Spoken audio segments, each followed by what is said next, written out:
All right, I want for you to think about this question. Really think about it. When are you ever in the room with people who impact your work and the environment is one of connection and collaboration and wanting to understand how to work through issues and work together better versus like being in a courtroom or dealing with a specific case?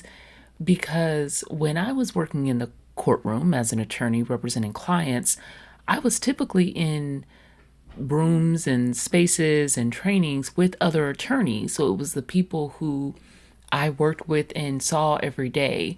But there really wasn't a learning and collegial atmosphere where I could interact with folks that impacted the work that I did every day, like social workers and caseworkers and CASAs and teachers and therapists and doctors and community organizers and advocacy centers and law enforcement and so many others. There were just, and these are just a few folks that are a part of the family and child welfare system, right? Whether they recognize it or not. But these are the folks, right? Typically are mandated reporters. They're the ones who impact the work, but they're not in the work every single day. And so when I was practicing, I understood very quickly if I didn't begin to really understand other systems outside of the legal system and make meaningful connections with other professionals outside of my circle, I was going to be doing a disservice to my clients. Families spend most of their time outside of the courtroom, and most of their time is spent working within other systems. And so I had to begin building relationships. But when I say this statement, building relationships, what does that actually mean? I was recently at a mandated reporter training, and there was a one line sentence about the importance of connecting with other professionals. One line.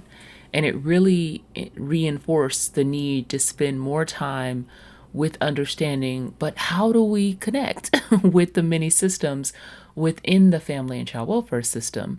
We're quick to tell people what to do, but not how to do it.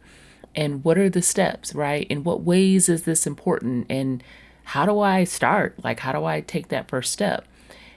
Sometimes a signal that you need to connect with someone is that there's an area that you don't understand, there's frustration, or there's consistent miscommunication. And I understand that this thought process is against what people are doing today. Typically, when someone has miscommunication or when there's a misunderstanding, people kind of go to their corners and they whisper about how the other entity or person is incompetent, how they don't care, how they're not doing their job. These are all assumptions. These are all judgments that folks are making about one another who have never been in the room, who are not talking with one another, and who, quite frankly, they don't even understand what the other person truly does and what they're up against. And so when I was appointed as a social service administrator, I knew that to be an effective leader, I needed to connect well with the system that I knew the best, which was the legal system. I knew that there were areas of frustration and misunderstanding. And if we could all get in the room together without it being like a court hearing, without it being adversarial, then there could be a level of understanding that could be implemented. And I was right. So instead of just implementing programs, what I was really committed to doing is meeting with our court partners, meeting with our guardian ad litems, meeting with our parents' attorneys, and having literally nuanced conversations as to why we're doing this, why this matters, what their part in it is, and the changes that they can expect to see. And so when we were able to do that, I'll tell you that initially some of the programs that we were doing and some of the changes that we were making, it was met with skepticism. However, after some time, it was absolutely embraced. And I know that a large part of that was due to the intentional outreach with our court partners. And oftentimes, when organizations and entities are making these changes that are impacting others, that's the missing piece. We don't have that conversation about what's actually going to be changing, how it's going to be changing, what they can expect to see, and really a space for improvement. So if things aren't working the way that we said that they would, or there's some kinks in the system, this is a hint, there will always be kinks in the system because people are imperfect. And at times things are implemented in a way, of course, where you have to course correct as you go. So there should never be an expectation that things work perfectly the first time. But what's the feedback loop, right? Who can people reach out to? Do people just have to suffer in silence if things aren't working well? Are things working absurdly unwell? So what is going to be the process? Who's going to be the contact? How can we develop those relationships? And when we started to make these intentional outreaches, it really changed the relationship and it changed the trajectory of how we were able to move forward with programs and processes and systems that we really needed the court's buy-in. One of the other changes that I was able to make when I was with the agency was intentional outreach and intentionally hearing what other organizations were doing. And so sometimes when you are the big entity, when you are the big agency, we want to present about what we do. We want to present about how people can help us. We want to present about the changes that we're making. But where is the space and the time where other entities can share what they do? Because the truth is, no one entity does it all on its own. And when we begin operating like that, we're bound to fail and we're bound to put more on our staff than they can bear. And so I would start having these sessions where, yes, the agency provided information about what we do, some little known programs, some ways to connect, but we also invited 10 to 12 other community organizations to come and share what they do. And it was a room where people were able to connect with one another, and it really made all of the difference. And so I did that. I was very intentional about doing that in all of our counties, and it was a way to develop relationships and to cultivate natural connection.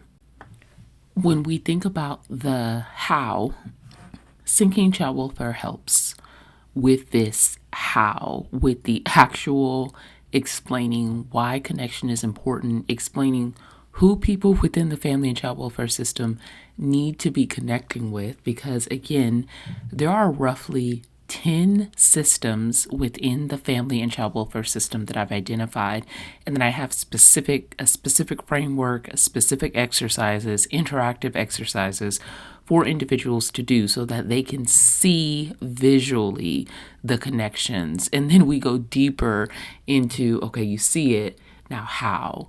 And now you see how, now what? Right? So we're diving deeper into these frameworks. It's not just a simple one-line statement of you need to connect better. It's nope, we're going to talk about who's involved in this connection, what are the ways that we typically see this connection, and then how do we actually connect with these folks. I've had the pleasure of introducing the 10 systems within the family and child welfare system to different rooms, and the responses that I've received have been so affirming to what I suspected. People need to see the big picture. They need to understand how these systems work together. And attendees have said things like this: amazing, so helpful.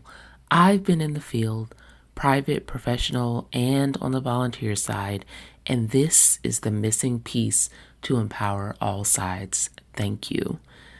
My most memorable moment exercise was connecting the systems and services to the person. And then lastly, we need to get the different parts talking and working together. And again, these are just a few of the quotes from people who have been in some of the workshops that I've been able to do over the past few months since I launched Sinking Child Welfare. So how do you connect with others who are in and around and work with families in child welfare. I have an upcoming conference in May, and so far I haven't been able to get all 10 systems in the room together, but for this May conference, that is my goal. We have to be intentional or it doesn't occur. These connections won't happen, and we won't have an opportunity to work together, understand what all of our different systems do, and how we can better serve families. So connection and collaboration are different, but sometimes organizations need to even understand the importance of connecting well with others outside of their ecosystem, because the people who do well in at times this very complex, complicated system are those who understand the big picture. The most innovative solutions and processes are born out of a need that someone feels and experiences. The family and child welfare system needs to be intentional about connecting and collaborating with others outside of itself to better serve families. We, you, and I do not do this work alone. And if you see the gap, if you see the frustrations, if you see the drop balls, be the person that says, what can I do to fill this gap? Not the person who sees the frustration and spends time admiring the frustration, meditating on the frustration, and becoming frustrated by the frustration. I'm Chanel Dupree, and I simplify systems in the family and child welfare system so you can reclaim time and peace of mind. This is the missing piece. This is the part that often gets forgotten, that gets pushed aside, but it's so imperative to help support staff and to have better outcomes for the families that we're serving. If you are ready to infuse connection, collaboration, and partnership into your organization today, reach out. Our email address will be in the show notes, and I'm so excited to partner with you.